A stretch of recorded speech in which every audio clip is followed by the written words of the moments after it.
Welcome to the NOLA.com, the Times-Picayune's Prep Preview Show, Catholic League Edition. I'm your host, Julie Boudwin, and joining me is New Orleans prep writer Mike Strom. Mike, thanks for coming down to the studio to talk a little football with me. Well, thank you very much. This is one of my favorite times of year, and I can't wait for it to get started. All right. Since you're the Catholic League guru, You're being very kind, but go ahead. Let's kick off this show with St. Augustine, who lost the #1 recruit, Leonard Fournette, to LSU last season. What talent returns, and what can fans expect from this St. Aug group this season? I think St. Augustine is going to be competitive. I don't think they will have anything approaching last year's team. They have to replace 17 starters. Now, they have some talent among they're plugging in, and they have several impact players in Leonard's younger brother, Leonard Fournette, who will play running back. And there we see Stanley Morgan. Sure, just an outstanding receiver, national recruit, a big offensive tackle in Colin Williams, who's a returning all-district player, and a guy that was hurt last year. In the second half of the season, they really missed a senior safety named Theron Williams. Again, the Catholic League's a rough league to be inexperienced in and excel. We're picking St. Augustine in the middle of the pack. All right. Of course, we absolutely have to discuss the two-time state champion Rummel. With Chase Forcade back under center, can the Raiders three-peat? Well, I think absolutely they can, simply because of the Division I playoff format, where all 12 schools that have either are in it or have played up to it are automatically in, and you're only talking about, for the top seeds, winning 3 games.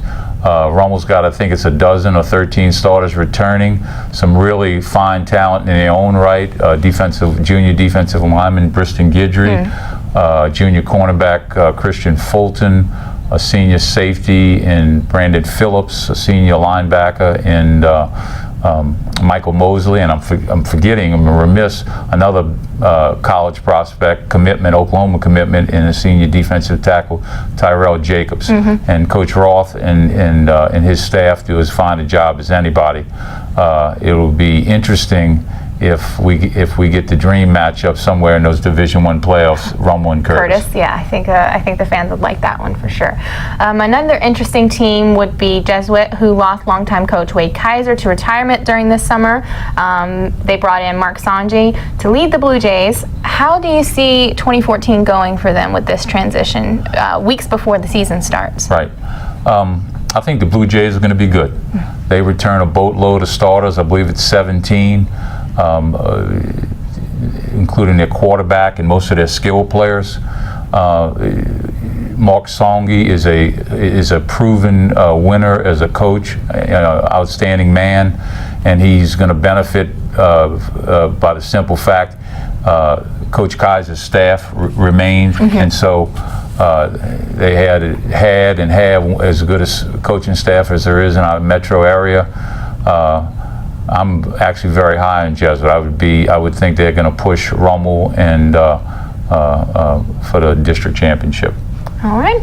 Well, now it's time for a fun little game we like to call the lightning round. We're going to put 30 seconds on the clock. When I say a school name, you tell me the first thing that pops up into your head about that school. So 30 seconds on the clock, and let's start with Shaw. Shaw, first thing that comes to mind, running back Trey Regis. An outstanding player. Shaw is not going to be thin depth-wise, but they're going to be a tough out. Brother Martin. This looks like the year for Brother Martin to rebound from a couple of 4-win seasons. A lot of talent at the skill positions. Holy Cross. A team to keep an eye on. Holy Cross, like St. Augustine, a lot of losses from personnel losses, graduation from a year ago. This is Coach Eric Robato's first season. He's got a tough challenge. You got through 3. Okay. All right. Well, that's going to do it for the Catholic League edition. That's some great information. I think you got a lot of Catholic League fans ready for the season. Well, thank you. I'm Julie Boudwin. That's Mike Strom. Until the next time, thanks for watching.